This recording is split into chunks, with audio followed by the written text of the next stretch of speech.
उत्तर प्रदेश की सरकार अपनी खूब पीठ थपथपाती है कि हमने बहुत अच्छा कोविड मैनेजमेंट किया, लेकिन कोविड की दूसरी वेव में ये मैनेजमेंट धाराशाही दिखा। हमारी टीमें तब भी रिपोर्टिंग के लिए निकली थी और हमने बेबस चीखों को सुना। हाथरस में जिस लड़की के साथ गलत काम हुआ, उसकी मृत्यु हो गई। प्रशासन ने जल्दबाजी में परिवार को विश्वास में लिए बिना उसका शवदाह किया। कहा गया कि आप लोग सरप्राइज के लिए तैयार रहिए, योगी आदित्यनाथ देवबंद से भी पर्चा भर सकते हैं। कई लोग जिनको रेगुलर जस्टिस सिस्टम से न्याय नहीं मिलता है, उनको जेल में न्याय दे दिया जाता है। जैसी करनी वैसी भरनी। मुख्यमंत्री जी, जब आपके इस तरह के बयान आते हैं तब समाजवादी पार्टी के लोग जो सोशल मीडिया पर हैं वो आपकी एक पुरानी क्लिप चलाते हैं। संसद में जब आप भाषण देते हुए रोए थे। ये घटना होती है लखीमपुर खीरी में। देश के केंद्रीय गृह राज्य मंत्री के बेटे पर गंभीर आरोप लगते हैं और खबर ये चलती है कि मुख्यमंत्री योगी आदित्यनाथ तो चाहते थे डे वन से की सख्त कार्रवाई हो, लेकिन दिल्ली ने हाथ बांध रखे थे। लोग ये भी कहते हैं कि योगी जी इससे ज्यादा तो मुलायम सिंह यादव जी के घर चले गए, जितना केशव मौर्य जी के यहाँ नहीं गए। और हिंदू युवा वाहिनी, उसको लेकर भी बहुत सवाल। देखिए, हिंदू युवा वाहिनी उस समय की परिस्थितियों में हम लोगों ने बनाया था। एक सवाल जिसपे सारे के सारे 75 जिलों के नौजवानों ने घेर के रखा लल्लन टॉप को, वो है रोजगार। कोई कह रहा है कि साहब आरक्षण में दुरुस्त नहीं हुए, कोई कह रहा है कि सरकार ने सुपर टेट का एग्जाम नहीं करवाया, देखिए पेपर लीक हो जाते हैं। ये दुनिया का फिल्म सिटी बनेगा, सबसे अच्छा बनेगा अब तक का। और आपने तो कह ही दिया चुनाव के बाद फिल्म देखेंगे आप बैठ के। कंगना जी की फिल्म तो जरूर देखूंगा मैं।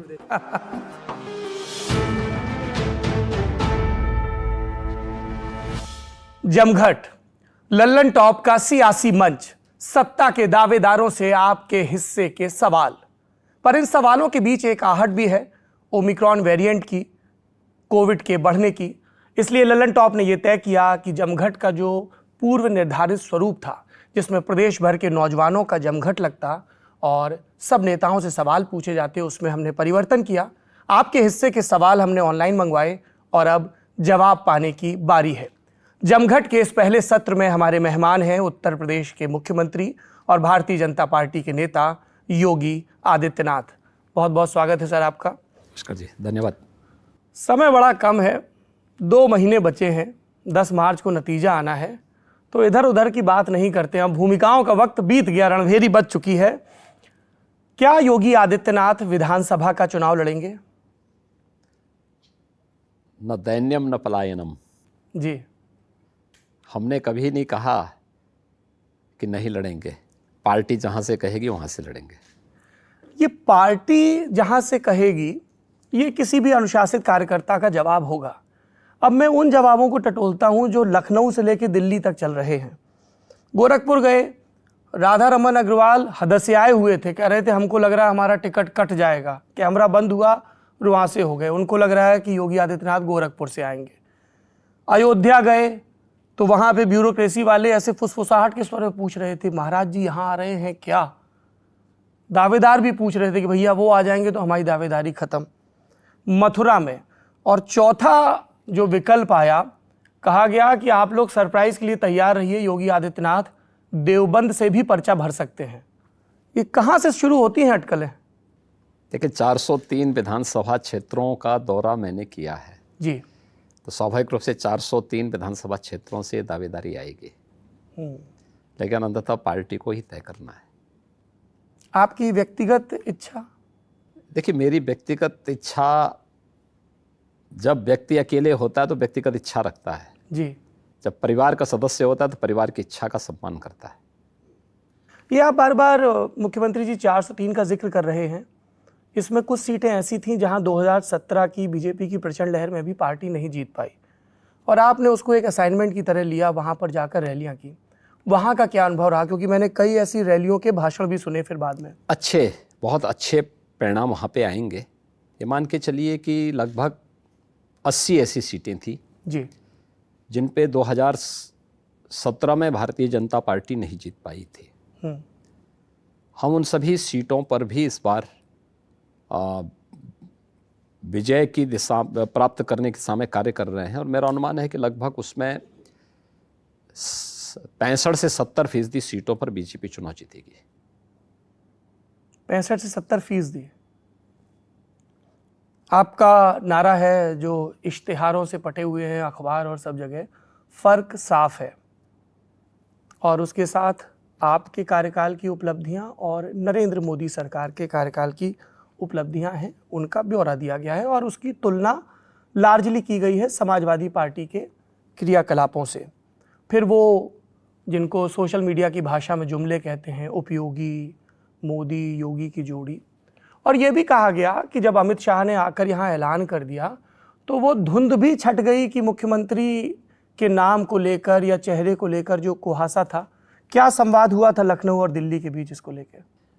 देखिए, राजनीतिक उसमें सुगबुगाहट तो हमेशा होती है, फिर राजनीति कैसी जगह सुगबुगाहट ना हो तो। बीजेपी में न पहले विवाद था ना आगे विवाद है। यह परिवारवादी पार्टी भी नहीं, वंशवादी पार्टी भी नहीं, जातिवादी पार्टी भी नहीं। बीजेपी का ही कोई कार्यकर्ता मुख्यमंत्री होगा। एक दूसरा, हमें इस बात को ध्यान में रखना होगा कि भारतीय जनता पार्टी राष्ट्रवाद, विकास और सुशासन के अपने लक्ष्य को लेकर काम कर रही है जी। चुनाव के पहले जो कहा था 5 वर्ष में वो करके दिखाया है। इस समय फिर जो कहेंगे उसको अगले कार्यकाल में करके दिखाएंगे। आपने अपना मंतव्य स्पष्ट किया। आपकी पार्टी के नेताओं के कुछ सार्वजनिक मंतव्य हैं, मैं उस पर आपकी राय चाहता हूं। आपकी पार्टी में एक नए नवेले नेता आए हैं, गुजरात के नौकरशाह थे अरविंद शर्मा।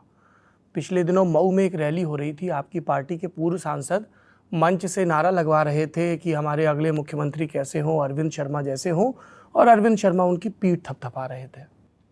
क्या हर व्यक्ति मुख्यमंत्री का दावेदार बन सकता है? क्यों नहीं बन सकता है? इस तरह की भी बड़ी खबरें चलती हैं कि अरविंद शर्मा को जिस तरह से पैराशूट ढंग से यहाँ भेजा गया, उन्होंने रैलियां की, तो आपको ये पसंद नहीं आया? देखिए, मैं किसी को नापसंद करने वाला कौन होता हूं? तो आप अरविंद शर्मा, जिस कार्यकर्ता की मेहनत से पार्टी को प्लस होगा, मैं उसका हर एक का स्वागत करूंगा, चाहे वो अरविंद शर्मा हो या फिर डॉक्टर दिनेश शर्मा या फिर केशव प्रसाद मौर्य, चाहे केशव मौर्य हो या फिर स्वामी प्रसाद मौर्य। केशव मौर्य जी के साथ आपकी रार को लेकर बड़ी खबरें चलती हैं। लखनऊ के पत्रकार, चौराहे के चाणक्य, लोग ये भी कहते हैं कि इतना तो योगी जी, इससे ज़्यादा तो मुलायम सिंह यादव जी के घर चले गए जितना केशव मौर्य जी के यहाँ नहीं गए, और गए भी तो वो फोटो अपॉर्चुनिटी की तरह रहा। देखिए, जिन लोगों को सत्ता के गलियारों की दलाली से बेदखल कर दिया गया तो उनको कुछ तो मसाला चाहिए, तो वो इस तरह खबरें चलाते हैं। उनको इस मसाले से भी आप वंचित कर देंगे तो बेचारे बेरोजगार हो जाएंगे, भूखे रह जाएंगे।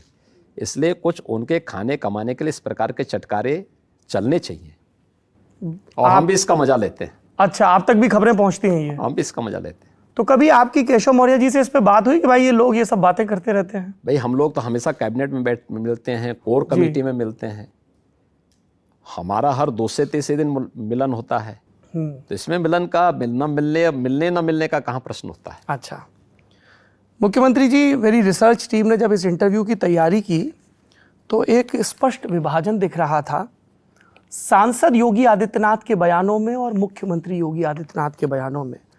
जब हम सांसद योगी आदित्यनाथ के बयान देखते हैं तो उसमें वो यूपी के सामाजिक ढांचे पर टिप्पणियां करते हैं, बाबर की औलाद, बजरंगबली, या जो चुनावी मोड में जब मुख्यमंत्री होते हैं परंपरा, धर्म परिवर्तन, योग, हाफिज सईद, ये सब पे बात करते हैं। कई लोग कहते हैं लेकिन अब मुख्यमंत्री योगी आदित्यनाथ ने थोड़ा सा टोन डाउन कर लिया है, ऐसा है क्या? आपको लगता है? नहीं, मैं आपसे पूछ रहा हूँ आक्रामकता में बदलाव को लेकर। मैं 2017 के पहले जो था वही आज भी हूँ। अच्छा, पहले सांसद था, आज मुख्यमंत्री हूँ। पहले धर्म परिवर्तन पर कंट्रोल करने की बात करता था, मुख्यमंत्री बनने के बाद उसके लिए एक्ट बनाता हूँ जी। इससे पहले आतंकवादियों के खिलाफ दायर मुकदमों को पिछली सरकार वापस लेती थी तो उसके लिए खिलाफ आंदोलन करता था। आज एंटी नेशनल एलिमेंट्स के खिलाफ किस प्रकार की प्रभावी कार्रवाई होनी चाहिए उसको क्रियान्वित करता हूँ। तो जो पहले था, जो पहले बोलता था, आज वो कर रहा हूँ। तो अब फर्क आपको कहाँ पे नजर आता है? हाँ, फर्क एक जगह जरूर नजर आता होगा, 2017 के पहले, 2017 के बाद। लेकिन मेरी कार्य पद्धति पहले सैद्धांतिक थी, तो मैं सैद्धांतिक रूप से बोलता था।